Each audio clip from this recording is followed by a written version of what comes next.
12절까지 있는 말씀 한번 같이 읽겠습니다. 7절로 12절입니다. 시작.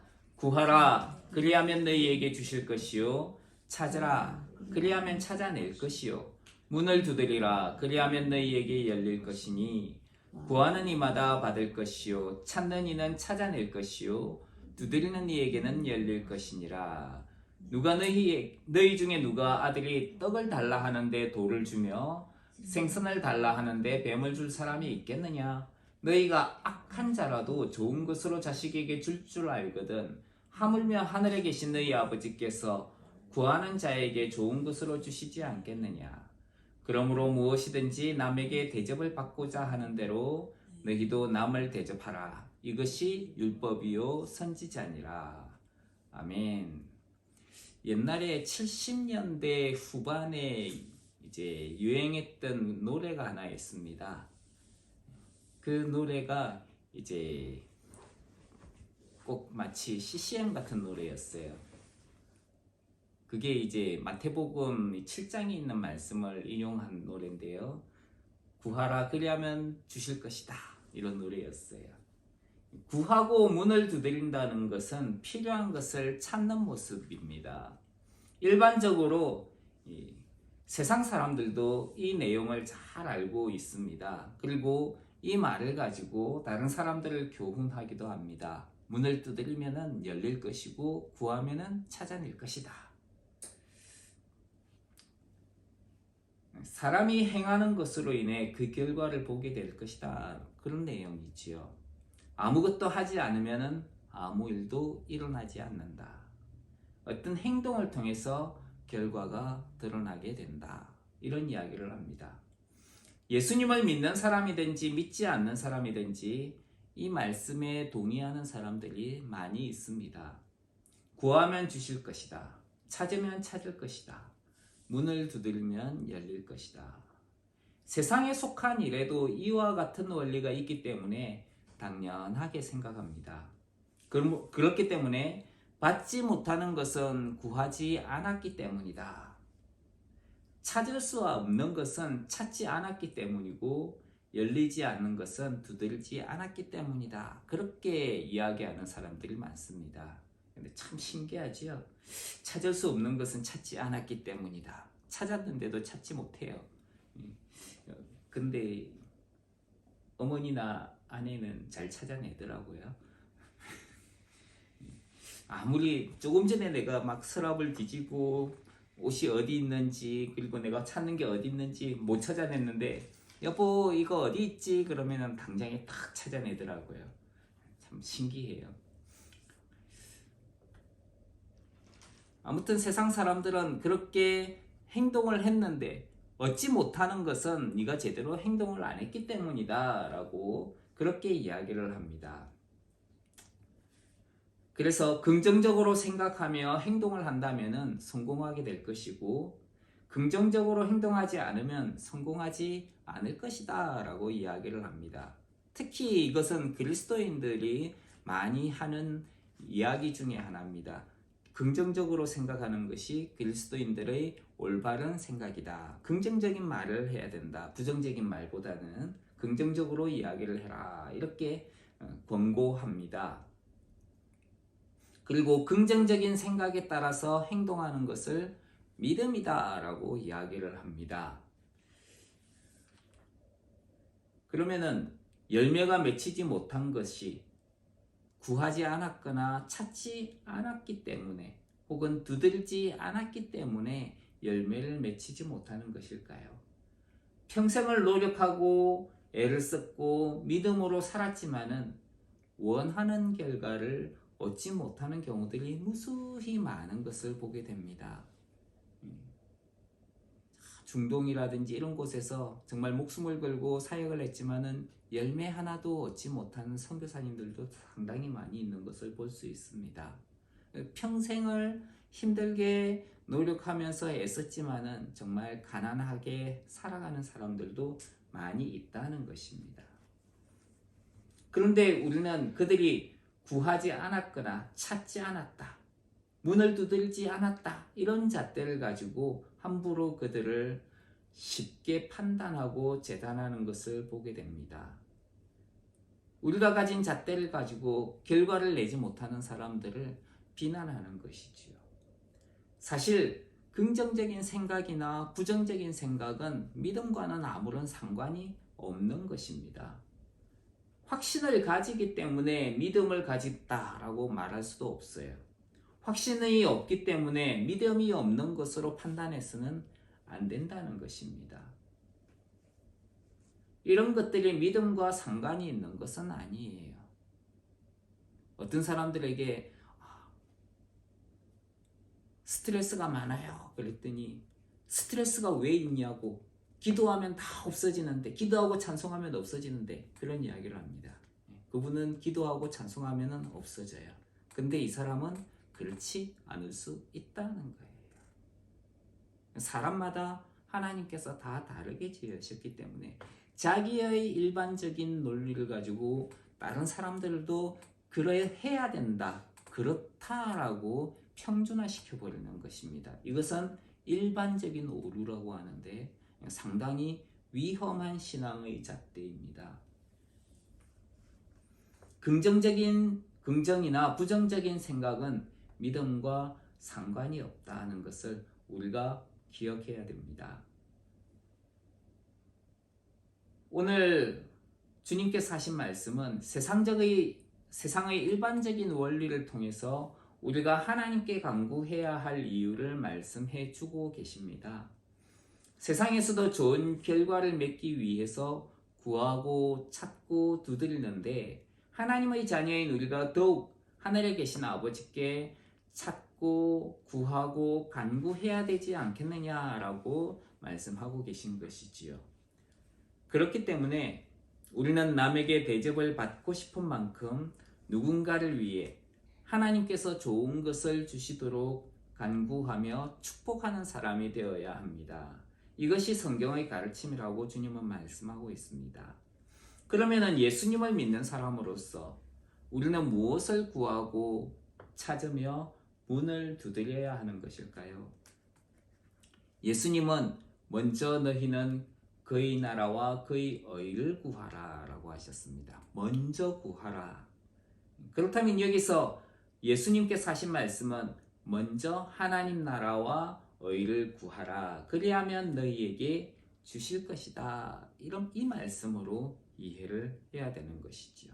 구하라, 찾으라, 두드리라. 이것은 먼저 하나님 나라와 의를 구하고 찾고 두드리라는 말씀이라는 것입니다.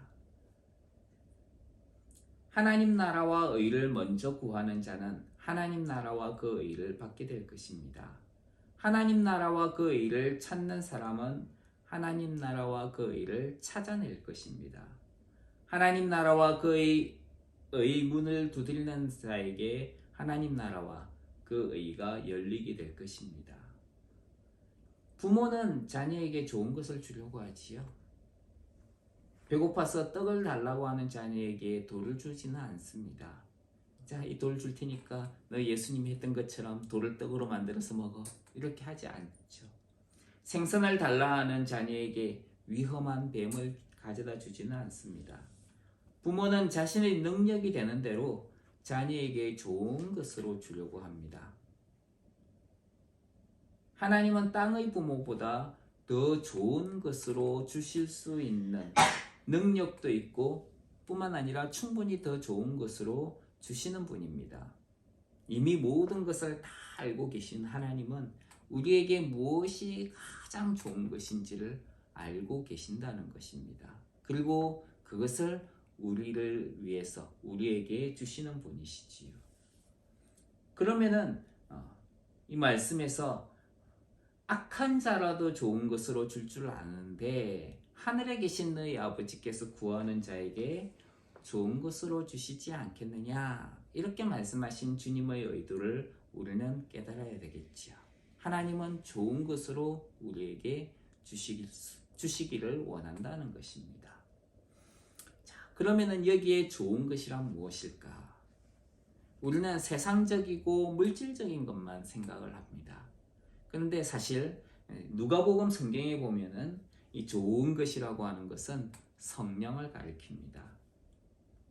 하나님 나라와 의를 구하는 사람에게 하나님께서 좋은 것, 성령을 주신다는 것을 말씀하고 있다는 겁니다. 그러니까 구하고 찾고 두드리라. 그러면 하나님께서 좋은 것으로 주실 것이다. 먼저 하나님 나라와 의를 구하는 자에게, 그리고 찾는 자에게, 두드리는 자에게 하나님은 성령을, 하나님의 나라를 먼저 너희에게 주실 것이다 하는 것입니다. 성령이 가장 좋은 선물이에요. 여러분들 왜 돈을 간구하십니까? 왜 건강을 찾습니까? 왜 명예를 찾습니까? 채워지지 않는 것이 있기 때문에 그래요. 에덴 동산에서 죄를 범한 인간들은 하나님과의 교제가 단절됩니다. 그리고 에덴에서 쫓겨나게 되지요. 사람들은 물질적인 필요를 에덴 동산에서 체험을 받았고, 그리고 영적인 필요도 에덴 동산에서 체험을 받았어요. 근데 에덴 동산에서 쫓겨나니까 어떻게 하든지 물질적인 필요는 체험을 받을 수 있을 것 같은데 한쪽이 비어 있죠. 그게 뭡니까? 영적인 필요예요. 그래서 사람들은 그 영적인 필요를 채워야 되는데, 그 채우려고 하는 걸 돈이라든지 건강이라든지 명예라든지 이런 것들로 채우려고 하는 거예요. 사실 그거는 영적인 것을 채울 수가 없습니다. 왜냐하면 그거는 육에 속한 영역이기 때문에 그래요. 예수님을 믿으면 복을 받습니다. 1960년대, 70년대에 대한민국에서 외쳤던, 기독교인들이 전도를 하면서 외쳤던 이야기예요. 그 복을 사람들은 뭐라고 생각을 했느냐 하면 물질적인 복으로 생각을 했어요. 그래서 많은 사람들이 교회에 와가지고 기도하면서 물질적인 복을 많이 강구했습니다. 물론 하나님께서 그때에 많은 물질의 복을 허락해 주셨어요. 그래서 경제적인 성장도 이루어냈습니다. 근데 사실 그 물질적인 복이 중요한 게 아니에요. 물질적인 복은 영적인 복을 바라보도록 하기 위한 하나님의 방법 가운데 하나였습니다. 그런데 그것을 다인 줄 알고 물질과 그리고 건강과 그리고 시간 이런 것들을, 이런 게 다인 줄 알고 살아가는 사람들이 있었다는 거죠. 사실은 그보다 훨씬 더 깊은 영적인 세계가 있다는 것입니다. 그것은 오직 하나님만이 채울 수 있는 거예요. 그래서 하나님은 그 하나님을 우리에게 보내주신 것입니다. 이분이 성령이에요. 가장 좋은 선물, 우리를 위한 가장 좋은 선물이에요.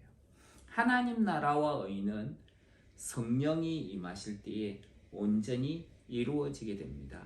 하나님께서 임재하셔서 함께 하시고 하나님의 뜻대로 통치하는 것, 이게 하나님 나라죠.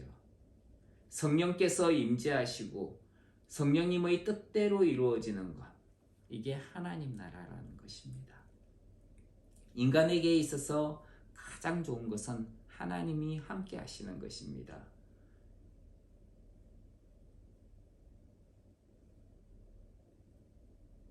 에덴에서 죄로 인해 추방되었을 때에 하나님의 앞을 떠나게 되었습니다. 모든 것을 잃어버리게 된 것이지요. 하나님이 함께하지 않으니까 모든 것을 잃어버리게 되는 거예요. 그러면 하나님이 함께 하신다면 어떻게 될까요? 모든 것을 회복하게 되는 것입니다.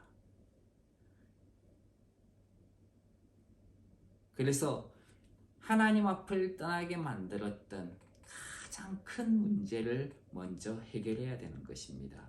하나님 앞을 떠나게 만들었던 가장 큰 문제가 뭘까요? 그거는 하나님께 불순종했다. 죄라는 것이지요. 죄의 문제가 있는 것이지요. 그래서 이 죄의 문제를 해결하기 위해 예수님께서 오셔서 십자가에 달려 죽으심으로 우리에게 모든 죄를 다 용서받게 하십니다. 우리가 과거에 지었던 죄, 현재의 죄, 앞으로 지을 모든 죄까지 예수님이 십자가로 다 가져가셨어요. 그리고 우리에게 모든 죄를 사하십니다. 그래서 하나님 앞에서 우리를 위한 속죄 제물과 화목 제물이 되어 주십니다. 그렇게 예수님께서 십자가에 못 박혀 죽으심으로 우리의 죄의 문제가 해결된 것입니다. 어떻게 알 수 있습니까? 예수님이 돌아가신 것이 우리의 죄 문제라는 것을 어떻게 알 수 있습니까? 우리의 죄가 정말 하나님 앞에서 용서받았을까요? 네, 용서받았습니다. 우리 옆에 계신 분들한테 한번 이야기해 주십시오. 우리의 죄는 하나님 앞에서 용서받았습니다. 어떻게 알 수 있습니까? 그렇게 십자가에 죽으신 예수님을 무덤에 장사시켰는데 죽은 지 3일 만에 살아나셨다는 거예요. 하나님이 그를 살리셨다. 이것이 우리의 죄가 용서받았다는 표적이에요. 예수님이 살아나시지 않으셨다면 우리의 죄는 그대로 있는 겁니다. 그런데 하나님께서 예수님을 기쁘게 받으셨고 우리의 모든 죄를 다 용서해 주셨다. 그렇기 때문에 하나님이 예수님을 무덤에서 3일 만에 살리셨다는 것입니다. 이것이 부활이죠. 이 부활이 우리의 모든 죄가 용서받았다는, 하나님 앞에 용서받았다는 확증이에요. 그리고 예수님을 믿는 자들에게 모든 죄를 사하시고 하나님의 자녀를 삼으셨습니다. 그래서 우리는, 예수님을 믿는 우리는 하나님의 자녀예요. 하나님의 자녀인데 그 하나님께서 하나님의 영을 보내셨습니다. 그리고 우리 속에 보내셔서 우리가 하나님의 자녀다라고 확인시켜 주셨어요. 그래서 이 성령 하나님을 우리를 아들이 되게 하는 영, 하나님의 자녀로서 확신을 가질 수 있게 하는 영이다. 아들의 영을 보내셨다. 그래서 우리가 하나님의 아들이 되었고 하나님의 자녀라고 하는 그 확신을 가질 수 있게 되는 것입니다. 하나님은 구하는 자에게 성령을 주셨어요. 그래서 우리가 하나님의 자녀로서 이 땅 가운데 살아갈 수 있게 해주셨다는 것입니다. 우리는 누구의 자녀입니까? 하나님의 영이 없는 자에게는 세상의 자녀예요. 근데 하나님의 영이 있는 자는, 예수님을 믿는 자는 하나님의 자녀입니다. 하나님이 가장 좋은 것, 가장 중요한 것을 우리에게 주셨어요. 우리가 하나님의 자녀인 것이 정말 중요할까요? 네, 중요합니다. 왜냐하면 하나님의 자녀는 누구의 유업을 받게 됩니까? 하나님의 유업을 받게 돼요. 하나님은 천국이 하나님 거잖아요. 우리는 천국을 소유할 수 있게 되는 거예요. 여러분들이 천국이 내 거다라고 생각을 하시면 됩니다. 그리고 하나님 나라를 다스리는 존재가 누구예요? 하나님이시지만은 하나님의 자녀들이 다스리는 거예요. 천국을 다스리는 존재가 누굽니까? 예수님을 믿는 하나님의 자녀들이 천국을 다스리는 거예요.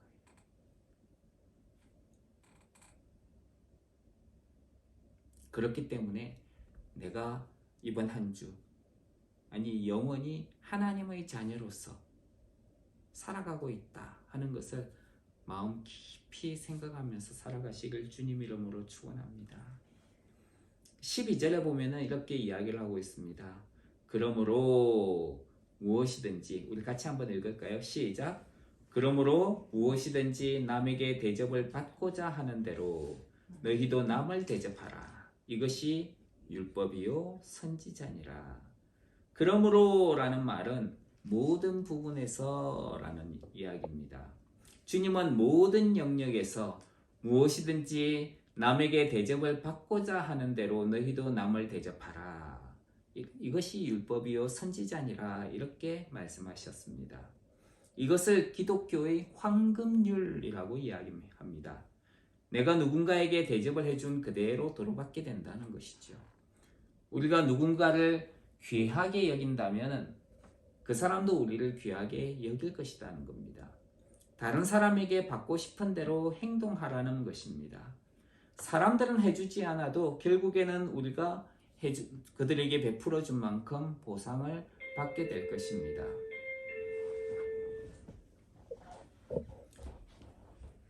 오늘날에는 내가 누군가에게 잘해준다면 그것이 손해가 되는 행동이고, 그래서 선행을 베풀기를 꺼려하는 경우가 많습니다. 오히려 누군가에게 잘 대해주면 호의를 당연한 것으로 안다면서 다른 사람에게 잘 대해줄 필요가 없다라고 합니다. 이것은 세상이 외치는 소리예요. 요즘 오늘날 식당에서는 노 키즈존, 아이들 입장 금지죠. 노 노인존, 나이 많은 사람들은 들어갈 수 없다. 이런 것들을 만들어서 상대방을 배려하는 것을 꺼려하는 경우가 많이 있습니다. 오늘날에는 아주 각박한 모습을 많이 볼 수가 있습니다. 넘어진 여성을 구해주었더니 구해준 사람을 오히려 성폭력범이나 폭력을 가한 사람으로 신고를 하는 경우도 있어요. 사회의 시스템을 악용해서 선량한 사람을 무고죄로 만들고 심지어 합의를 하도록 유도해서 돈을 뜯어내는 일까지 생겼습니다. 성폭행을 당할 뻔한 사람을 구해주었는데 오히려 성폭행범으로 몰고 가는 경우도 있어요. 옆에서 누군가가 쓰러지는 것을 붙들어 주었는데 폭행을 한 사람으로 몰아가는 것이지요. 착하고 선한 마음으로 상대를 도와주는 것이 오히려 좋지 않은 결과를 가져오게 만들게 됩니다. 물에 빠진 사람을 구해놨더니 보따리를 내놓으라고 협박하는 경향이 강해졌습니다. 이런 일을 겪은 사람들은 노약자가 옆에서 무슨 일을 당해도 더 이상 도와주려고 하지 않습니다. 비록 세상이 우리를 대하여 그렇게 할지라도 우리는 다른 이들에게 지혜롭게 호의를 베풀어야 합니다. 비록 세상이나 사람들은 알아주지 않아도 하나님께서 갚아주실 것입니다. 무엇이든지 남에게 대접을 받고자 하는 대로 너희도 남을 대접하라. 이 말씀은 다른 사람들을 잘 섬기는 사람들에게는 복이 될 수 있습니다. 하지만 자기의 유익을 구하는 사람들에게는, 교묘히 자기의 유익만 구하는 사람들에게는 경고가 될 수 있습니다. 규모 있게 사용하는 것은 문제가 될 것이 없습니다. 하지만 자기의 유익을 구하면서 다른 이들의 유익을 구하거나 덕을 세우지 못할 때에는 문제가 되는 것이지요. 그리스도인들은 하나님 앞에서 다른 사람들의 덕을 구하고 세우는 사람들이어야 합니다. 이것이 율법이요 선지자라는 말씀은 율법과 선지자의 가르침이라는 말입니다. 율법은 모세가 기록한 5권의 책이지요. 모세가 기록했다고 하는 모세오경이라고 부릅니다. 선지자는 선지자들의 선포 내용을 기록한 성경을 가리키는 것입니다. 일반적으로 모세오경 이후부터 시작해서 말라기까지 이야기지요. 모세오경부터 말라기까지 이렇게 이야기할 수가 있겠죠. 율법과 선지자, 이런 말은. 그러니까 이것은 당시의 구약 성경 전체를 가리키는 말이 됩니다. 예수님 당시에는 신약 성경이 없었으니까 그냥 그 당시에는 성경이라고 불렀죠. 그러니까 율법과 선지자라는 말은 성경을 이야기하는 겁니다. 그러니까 성경의 가르침이 무엇이었는가? 그것은 남에게 대접을 받고자 하는 대로 너희도 남을 대접하라.